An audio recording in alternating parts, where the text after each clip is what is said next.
ஏய் பேசிக்கிட்டு இருக்க பெரிய மாதிரி எந்திரிக்கிற உட்காரியா என்ன சம்பா சம்பாலே சம்பாலே சம்பா சம்பாலே தப்பு தப்பு சம்பாலே சம்பாலே சம்பா சம்பாலே பாத்து மோதுடா பல பேர் பார்த்தா அது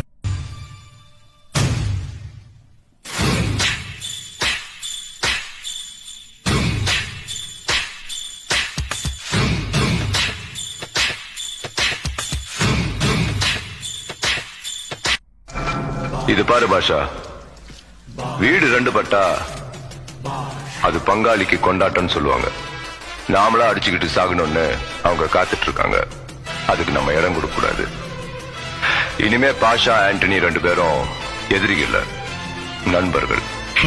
முயற்சி செய்தால் சமயத்துல